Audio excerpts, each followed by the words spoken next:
हुबली धारवाड़ महानगर कॉरपोरेशन ने एक अहम पेशरफ में तारीखी कन्नड़ स्कूल जो तकरीबन 156 साल पुराना है को खाली करवाकर 18 करोड़ की लागत से मल्टीप्लेक्स पार्किंग तामीर करने का मंसूबा बनाया है।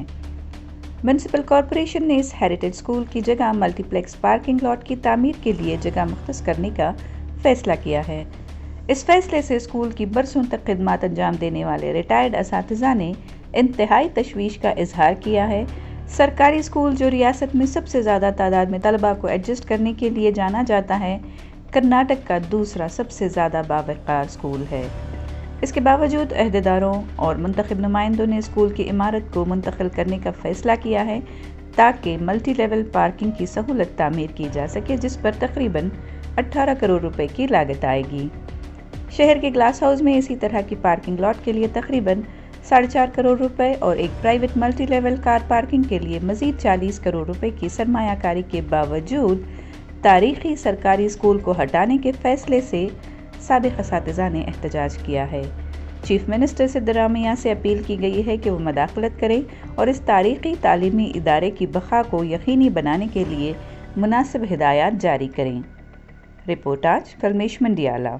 ನಮ್ಮ ಹಳೆಯ ಶಾಲೆಯ ವಿದ್ಯಾರ್ಥಿಗಳು ಅನೇಕ ಭೂಮಿಕೆಯಲ್ಲಿ ಬೆಳೆದಿರ್ತಕ್ಕಂಥ ಯಾವತ್ತೂ ಸಹೋದರರೇ, ಇದು ಒಂದು 100 ವರ್ಷದ ಇತಿಹಾಸವನ್ನು ಹೊಂದಿದ ಶಾಲೆ. ಕರ್ನಾಟಕ ಸರ್ಕಾರ ನಮ್ಮ ರಾಜ್ಯದಲ್ಲಿ ಬೆಂಗಳೂರು ಬಿಟ್ಟರೆ ಇಂಥ ದೊಡ್ಡ ಶಾಲೆ ನೋಡಲು ಎಲ್ಲಿಯೂ ಇಲ್ಲ. ಅಂಥ ದೊಡ್ಡ ಶಾಲೆ ನಮ್ಮ ಹುಬ್ಬಳ್ಳಿಯಲ್ಲಿ ಇತ್ತು. ಇದು ಸುಮಾರು 32 ಶಿಕ್ಷಕರುಗಳಿಂದ 28 ವರ್ಗಗಳಿಂದ ಶೋಭಿಸುತ್ತಿತ್ತು.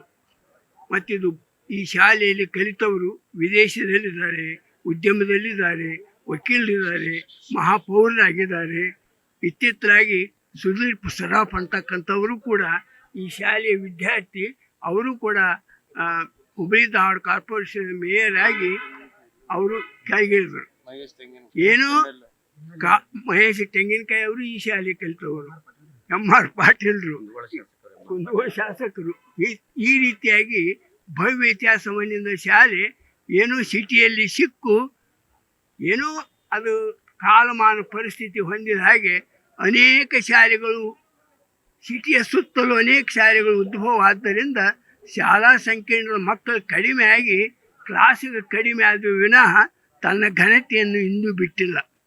ಆದರೆ ಇತ್ತಿತ್ತಲಾಗಿ ಸರ್ಕಾರದವರು ಈ ಹಳೆ ಶಾಲೆಯನ್ನು ಕೆಡವಿ ಹೊಸ ದೊಡ್ಡ ಉತ್ತಮವಾದಂಥ ಶಾಲೆಯನ್ನು ಕಟ್ಟಿದ್ದು ನೋಡಿದರೆ ನಮಗೆಲ್ಲರಿಗೂ ಬಹಳ ಆನಂದ ಆಗ್ತೈತೆ.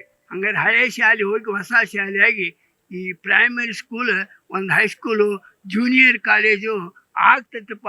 ಅದನ್ನು ನಾವು ಕಣ್ತುಂಬ ನೋಡ್ತೀವಿ ಅಂತಕ್ಕಂಥ ಆನಂದದಲ್ಲಿದ್ದಾಗ ಈಗೇನೋ ಮತ್ತೊಂದು ವಾತಾವರಣ ಇಲ್ಲಿ ಒಂದು ಪಾರ್ಕಿಂಗ್ ಮಾಡಬೇಕು ಅಂಥೇಳಿ ಅದೊಂದು ಸುದ್ದಿ ಹರಡಿದೆ. ನಿನ್ನೆ ಡೆಕ್ಕನ್ ಹೆರಾಲ್ಡ್ದವರು ನಮ್ಮ ಮನೆಗೆ ಬಂದಿದ್ದರು. ನಿನ್ನೆ ರಾತ್ರಿನೇ ಸಾಯಂಕಾಲ ಏನಂತೀರಿ ಸರ್, ನೀವು ಒಬ್ಬರೇ ಉಳಿದಿರಿ ಆ ಶಾಲ್ಯಾಗ ನೌಕರಿ ಮಾಡಿದವರು, ಏನಂತೀರಿ ಅಂದ್ರೆ ನಾನು ವಿರೋಧಿಸ್ತೇನ್ರಪ್ಪ. ಮತ್ತು ನಾನು ಸ್ಟೂಡೆಂಟ್ ಕೂಡಿದ್ರೆ ಅವ್ರು ಕೂಡ ನಾನು ಇದ್ದು ಈ ಶಾಲೆಯನ್ನು ಉಳಿಸ್ಕೊಳ್ಳೇಬೇಕು.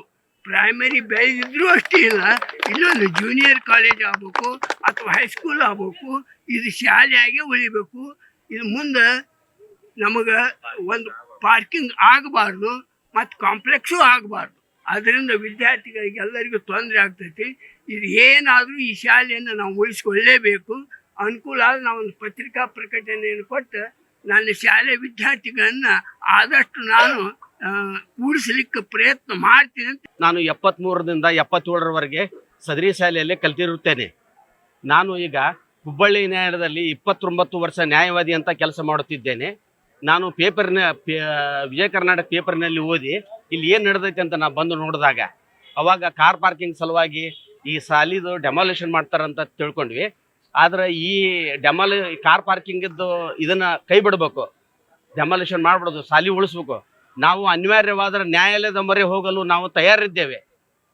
ಇದಕ್ಕೆ ಸರ್ಕಾರದಿಂದ ನಾನು ಏನು ಸೂಚನೆ ಕೊಡ್ತೇನೆ ಅಂದ್ರೆ ಸದರಿ ಏನು ನೀವು ಕಾರ್ ಪಾರ್ಕಿಂಗ್ ಮಾಡ್ತೀರಲ್ಲ ಅದನ್ನು ಕೈ ಬಿಡಬೇಕು. ಇಲ್ಲ ಅಂದ್ರೆ ನಾವು ನ್ಯಾಯಾಲಯದ ಮೊರೆ ಹೋಗೋದು ಅನಿವಾರ್ಯ ಆಗ್ತದೆ.